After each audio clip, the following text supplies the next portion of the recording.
I have no sympathy for Mikey McCoy. I have no sympathy for Tyler Boyer. I think telling the truth is a very easy thing to do when you have a microphone.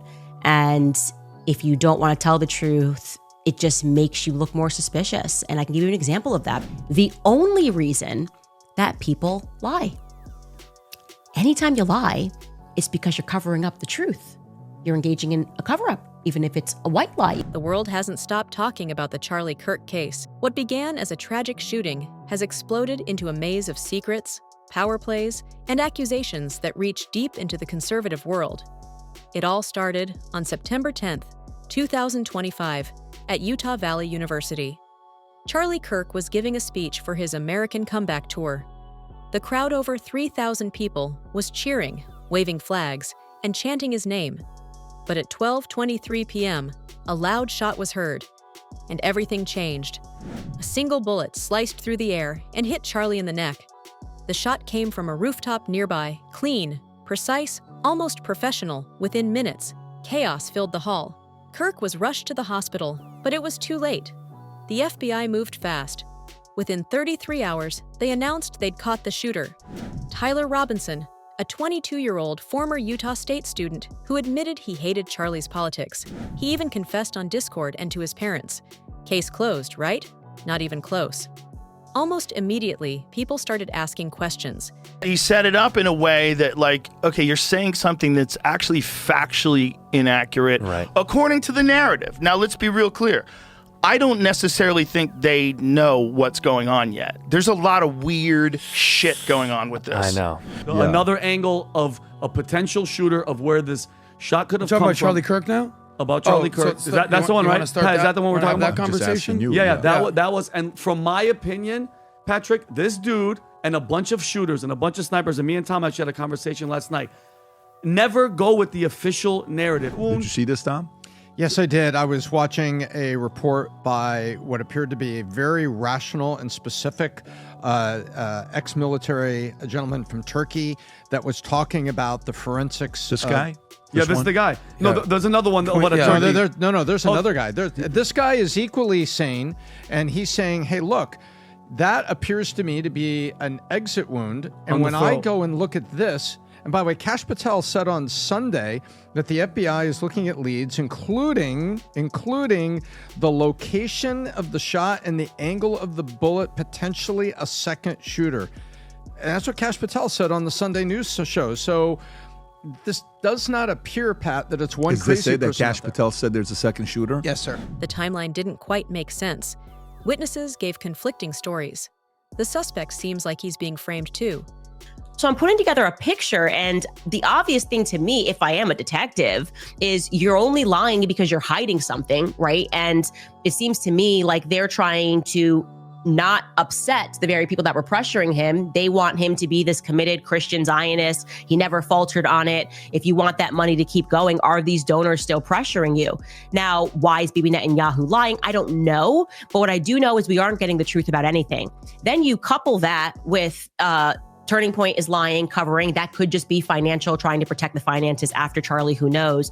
But then you add the Fed messages that they didn't want to give us a time about. The person's writing like they're in, 1887. This just young gay 20-year-olds writing like we're in 1887. It's a nonsense. They have no explanation for that. I know that makes no sense. The persons, I've got contact with the family. They're telling me that the feds are even lying about why he turned himself in. They basically were told, we'll slam down your doors or you can come in peacefully. What are you going to do? Like, hey, we got you no matter what. You have two options here. He turned himself in, the family friend. I mean, there isn't a single thing they have told us. And the strangest thing, Charlie's wife, Erika Kirk, has barely seemed shaken. His wife is already doing podcasts. Look at this. What are you talking about, your husband? No way. Telling me she's already doing pods, bro. Your husband just got massacred. When my uncle died, I was in a daze for years. Like, I couldn't even speak, bro. I couldn't even talk at his funeral. He was like my brother. It was so devastating to me. He was young. We were very close. And it was the only time in my life that I couldn't find words. Just thinking about it makes me sad. Let alone your husband gets executed in front of the whole world. Let's cue the fireworks. And remember when I kept saying, Sonny, something just doesn't seem right. I was scared to talk more that day because I didn't want to be insensitive. It's very fishy. This now confirms it to me 100%. If this was me there, I would have been bawling. Then, just 8 days after Charlie's death, Turning Point USA announced that Erika would be taking over as CEO. The board said it was Charlie's final wish, but online, people weren't buying it. These people are all grifting ghouls. No normal person erects a circus complete with a pyrotechnics show for a memorial a week after their husbands gets murdered. I guarantee you he did not, because he's from the women's should be obedient brand of dipshit Christianity. What he wanted was almost certainly to not get shot in the neck. What she wants is to keep grifting. Candice also jumped back on stream with a new angle. This wasn't about love, it was about power. She revealed a message Charlie had allegedly sent her days before he died, and it exposed how the Israeli lobby was trying to get Charlie to run their agenda, and how he refused that one message shifted everything. The pressure he was receiving from pro-Israel Zionist donors to Turning Point USA. Charlie definitely was not someone who liked to be bullied by donors, as we saw in those text messages. Their Jewish donors to TPUSA played into the worst stereotypes of Jewish people. Charlie writes, Jewish donors play into all of the stereotypes. I cannot and will not be bullied like this. A few moments later. You know, I'm talking to lawyers. I think I'm a lawyer by background. I clerked for a federal appeals judge. I know a thing or two about United States constitutional law. I think that we have a potentially serious case here for defamation, and I'm very much speaking with lawyers, and we'll see what happens.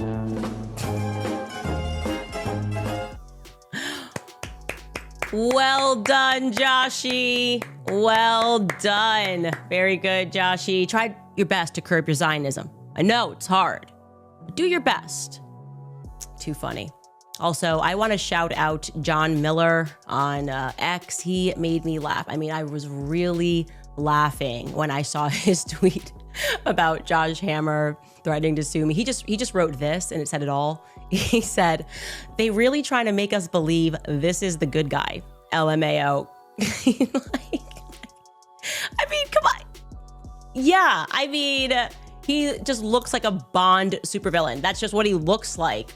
And by the way, that's a lot of words to say what I always say. Like, we don't know, but we know. And on Josh Hammer, yeah, we know. You're not the good guy, okay? You have to believe in your gut. I keep telling you guys over and over again, your gut matters more, right? Your subconscious picks up on things before your conscience does. Which brings me to dreams, by the way, because before I went on break, many people were triggered because I discussed on a previous show a dream that I had, a very vivid dream, whereupon Charlie told me that he had been betrayed. And so he's been betrayed. That's it. Candice claimed Charlie had started questioning Turning Point USA's biggest donors and their ties to Israel policy, and that some people wanted him silenced. There is this psychological operation that sweeps in if you do not actually peddle certain talking points or certain perspectives, particularly in Hollywood. I didn't understand what he was saying at that time. Then I went through it politically and I was going, what is actually happening? I mean, the peer pressure, you're going to do this or you're going to lose everything. We saw that even in Charlie Kirk's text messages. There is not a single person that bent over more for the pro-Israel cause than Charlie Kirk, but it wasn't enough because they were so angry, Dave. Particularly Josh Hammer was angry, Dave. Was really at war with the Israel lobby and with all of the Zionist handlers around him. They were threatening him. They were pulling funds from him. He had basically gotten to the point where he was like, I don't support any of this anymore. And immediately, the theory spread like wildfire. Podcasts, TikToks, and even Joe Rogan joined in.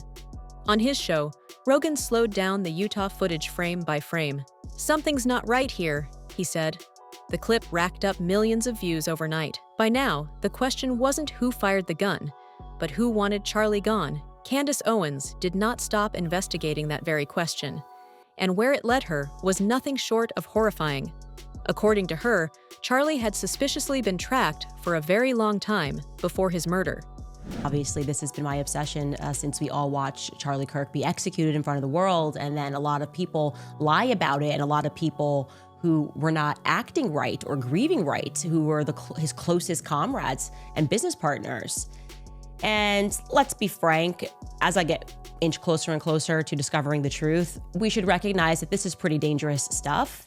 And my theory now, I feel confident stating that Charlie Kirk was taken out by something much bigger than Turning Point USA organization that he was running, and certainly much bigger than Tyler Robinson on the Low C rooftop, who I don't even think was even stepped foot on the campus that day. And you have to be pro-Israel. That's kind of the vibes that they're putting down, okay? That happens July 11th, and now our plane is coming back from Egypt. Just 9 days later, it goes through Omaha, Nebraska. At 11:37 a.m., it departs, and it heads over to Lincoln, Nebraska, and it stays there for 6 days. I would love to know, and again, anybody who has the ability to pull the files, maybe you just work at the airport, I really would like to know who was on that plane. I think this July 20th date is very important. Very important, okay? I think the post-TPUSA conference dates are critical to what happened here, okay? Then Charlie speaks to New York, and after that, he heads up to New York in the Hamptons, and Charlie Kirk himself, described it as an intervention. Seth Dillon is lying through his teeth. Okay, people that were there said Seth Dillon was rowdy and pushing Charlie on his views on Israel. Charlie himself described it as an intervention that was staged over his viewpoints on Israel. Okay, and maybe they were going to see if they could fix them. You know how every episode of Intervention ends. They ask you if you want to go to rehab because they love you. Okay, they read the letters. Ooh, Charlie, I remember you. You were so brave. You were so brave, and you loved Israel, and you understood that your job is to be a good little goy and do what we say. Ooh, I miss you. Do you want to go to rehab? But that phone call wasn't coming in from mom or dad. It was coming in from Bibi Netanyahu. And that's kind of terrifying, actually. Bibi Netanyahu is like pretending to be your friend. Hey, come to Israel. And how do we know that happened? Because Bibi told us himself. So this is not in dispute, right? Bibi raced out of the gate to establish Charlie Kirk as like Israel's top goy. And he said probably too much. He said he called him 2 weeks ago and he invited him to Israel. And the part that he left out was Charlie declined. So when he got the phone call to go to figurative rehab, Charlie said, no, I'm good, actually. Bibi offered to fund Turning Point to the next level, okay? Andrew Colvett should be able to confirm that, yes or no. Don't dance around it. I don't like with dancing him and Alex said, oh, this, blah, blah. It's a yes, okay? Take it to the next level. With what money, though, actually? It is relevant, and it is true that Charlie did not know where the money was coming from. That's why he established Doge, okay?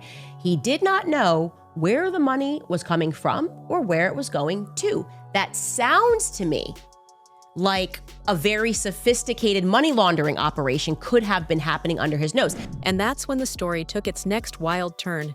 Because the deeper people looked into Erika's past, the more they started wondering if she was exactly who she claimed to be. Thing is a coincidence. Hold on to that thought. Did you know that Charlie Kirk's father, Robert W. Kirk, was actually the architect for Trump Towers? Also, did you know that Erika Lane Kirk won Miss Arizona USA in 2012? Don't forget, Donald Trump ran Miss America from 1996 until 2015. Seeing the correlation here? Now, not saying age difference is a big thing, but did you know Erika was 5 years Charlie Sr.? But this is where coincidences aren't coincidences. People, this was so arranged. And there's so much more to Erika Kirk. Kind of like how she was all into basketball, didn't want to be all girly, never liked to dress up, even cut all her hair off, and ended up being Miss USA. How does that happen? How do you go from sports to Miss USA? And then they meet at a Turning Point event in 2018, where she's interviewing for a job for Turning Point. Solidified.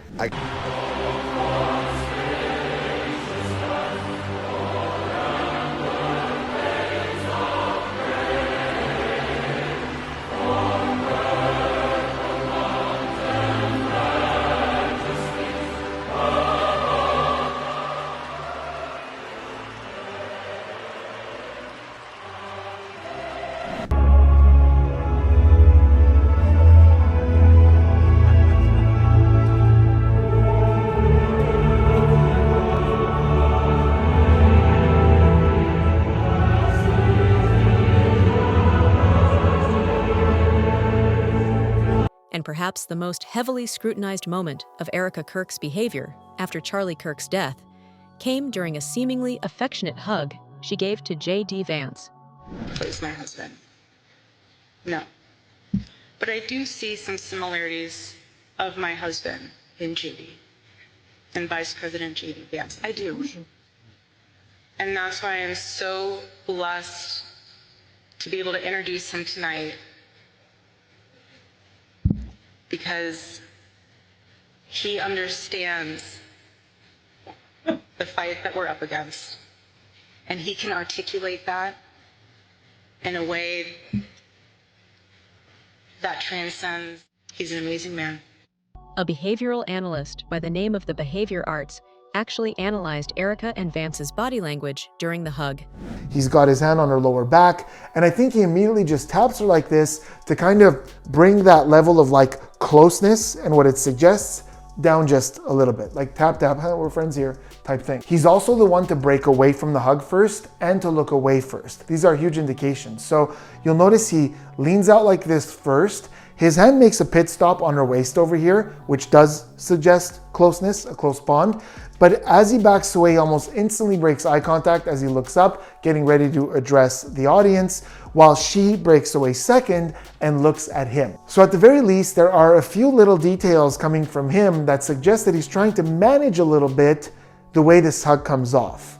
And as a politician, he's constantly aware of what the public perceives. So in this case, as she's saying, a very dear friend of mine with that eye block, it's likely that this is positive. She's trying to hold on or emphasize how dear this relationship is, how positive it is, how lucky she is to have this friend in her life. Then after this moment, she says, and his wife, as the expression changes. The smile goes away, she looks up like this, and we see this kind of jittery no with her head, with a very serious look on her face. Now, it's very important to note that with behavioral analysis, we focus a lot on baseline. We're looking for deviations of that baseline that come in clusters. These things are very, very important. So for Erika Kirk, this whole no gesture with a very serious face, especially when she's talking about something either emotional or serious, is very much part of her baseline. Here are a few examples. They don't all look exactly the same, but they have that commonality where there's this jitter of the head like this with a neutral or serious expression. Remember, being the courageous generation that you are, stand up for the truth, love your family fearlessly, love your spouse fearlessly, love this country, defend her. You're worried about losing a friend? You might. I lost my friend. I lost my best friend. Once the full video went viral, people began analyzing every second. Her grip, his posture, even the awkward way Vance brushed his hand across his hip afterward. That's when J.D. Vance got pulled into the chaos. Already a controversial figure, his closeness to Erika sparked rumors of an affair, and his saying he wishes his actual wife would convert to Christianity didn't help. And yes, my wife did not grow up Christian. I think it's fair to say that she grew up in a Hindu family, but not a particularly religious family in either direction. In fact, when I met my wife, we were both, I would consider myself an agnostic or an atheist, and that's what I think she would have considered herself as well. You know, everybody has to come to their own arrangement here. The way that we've come to our arrangement is she's my best friend. We talk to each other about this stuff. So we decided to raise our kids Christian. Our two oldest kids who go to school, they go to a Christian school. Our 8-year-old did his first communion about a year ago. That's the way that we have come to our arrangement. The only advice I can give is you just got to talk to the person that God has put you with, and you've got to make those decisions as a family unit. For us, it works out. Now, most Sundays, Usha will come with me to church. As I've told her, and I've said publicly, and I'll say now in front of 10,000 of my closest friends, do I hope eventually that she is somehow moved by the same thing that I was moved in by church? Yeah, I honestly do wish that, because I believe in the Christian gospel, and I hope eventually my wife comes to see it the same way. But if she doesn't, then God says everybody has free will, and so that doesn't cause a problem for me. That's something you work out with your friends, with your family, with the person that you love. Again, one of the most important Christian principles is that you respect free will. Usha's closer to the priests who baptized me than maybe I am. They talk about this stuff. My attitude is you figure this stuff out as a family and you trust in God to have a plan and you try to follow it as best as you can. And that's what I try to do. Sources close to him allegedly report their marriage was falling apart. Late-night calls, vague excuses, and texts that sounded way too familiar to be innocent Usha's background as a first-generation Indian American from San Diego makes things difficult. And many people are now starting to speculate that Erika and Vance are going to marry each other in order to give Vance a better shot at the presidency in 2028. Could it happen? Well, with Vance wishing his wife were Christian and potentially publicly trying to plant the seeds of a divorce, and Erika saying she sees her husband Charlie in Vance, it could very well be that these two and their PR teams are trying to set the stage for exactly that time will tell us for sure. But that's not the end of the drama. Not by a long shot, because Candice Owens actually has some more proof of the FBI, seemingly trying to cover up Charlie's death.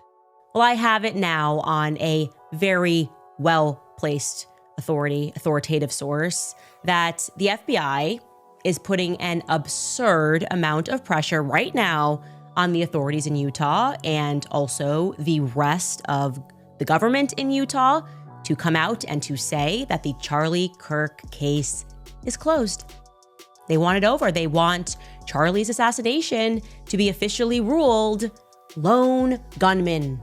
It was a lone gunman that did that. Nobody else is involved. Now, why would they? Why would they want that, right? What are they saying, at least to the authorities? Are they saying like, this is the reason? I'm sure they're not coming out and being honest or saying something that might ring truer to us, the public, which would be them saying, well, we know who did this and we want to protect those people, so close the case.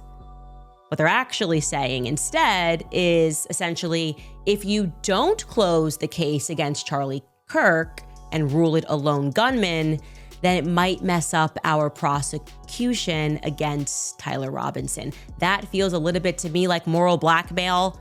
Hey, man, we're not hiding anything, but we've got this guy, Tyler Robinson. If you don't close this case, then it might harm our chances of locking this guy up. Yeah, I'm sure. I am sure that they are being just moral. The official reason, she claimed, was that keeping the case open might mess up another prosecution. The one against Tyler Robinson, the man authorities pinned as Charlie's shooter. But to Candice, that sounded less like legal logic and more like moral blackmail. So they're basically saying, hey, if you don't close this case, you might ruin our chance to lock up Tyler Robinson. Except, there's a problem. There is no video showing Tyler Robinson firing a weapon. There is absolutely no video which shows Tyler Robinson firing the weapon or even taking aim at Charlie Kirk. In fact, the individual who filmed the footage of the shooter on the roof, the lone video that exists of the shooter on the roof, also told me that he doesn't think that Tyler Robinson is the guy. So how's that going to work for an eyewitness account? When he reported the shooter on the roof to Utah on the campus, he was clear that the person was wearing an entirely different outfit than the ones that they're currently trying to claim that Tyler wore on that day. Remember, Tyler was just supposed to be wearing a t-shirt and some jeans. He says no, he was in tactical gear. The person that I saw was in tactical gear. Also, that eyewitness told me that that gun doesn't even match what I saw. And like I said, this individual definitively has experience with guns. He teaches people how to fire guns.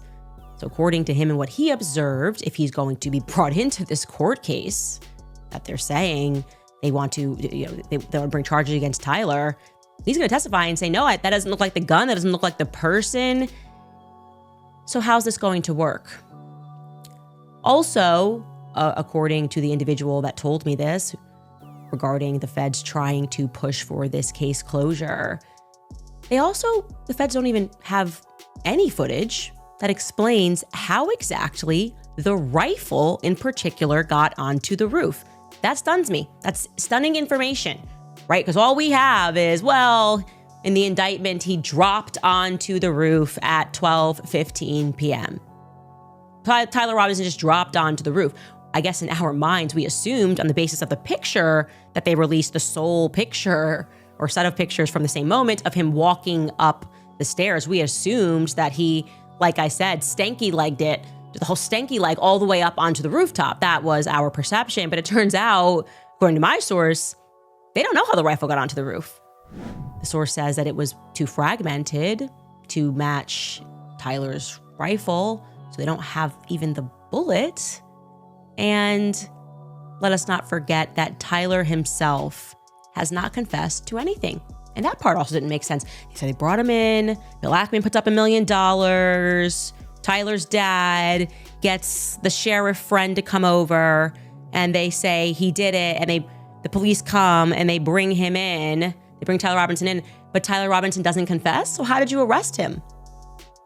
Does that make sense? How could you make an arrest if you didn't have a confession? You would have to have evidence, and the evidence can't be trust my dad, bro. You can't, if I just bring in a random person, if I say, oh, look, Skylar just committed this crime, and Skylar says, no, I didn't, and he doesn't confess, the police can't just make an arrest. You can just arrest Skylar. Nothing is making sense at all. It has not made sense from the very beginning, okay?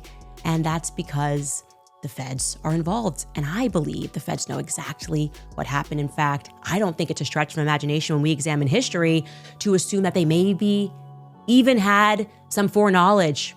Not everybody, obviously, because some people are trying to get the information out and are trying to figure out what happened. But we know that there are people that are a part of that apparatus who are terrible human beings, who we do not want ruling over us, and yet they do. According to Candice's source, even the gun had multiple sets of fingerprints on it, not just Tyler's. Some on the ground in Utah believed Tyler's only role was being told to drop off the gun at a nearby house. And to Candice, that sounded far more believable than the official version. So now, she has not only questioned the official handling and investigation of the case, regularly pointing out the inconsistencies in their statement, but she has also blown the lid open on Charlie's chief of staff and his connection to Erika Kirk. This case is bizarre, and we don't know much for sure, but what we can be certain of is that this is far from finished, and we may yet see more shocking truths come to light before it is.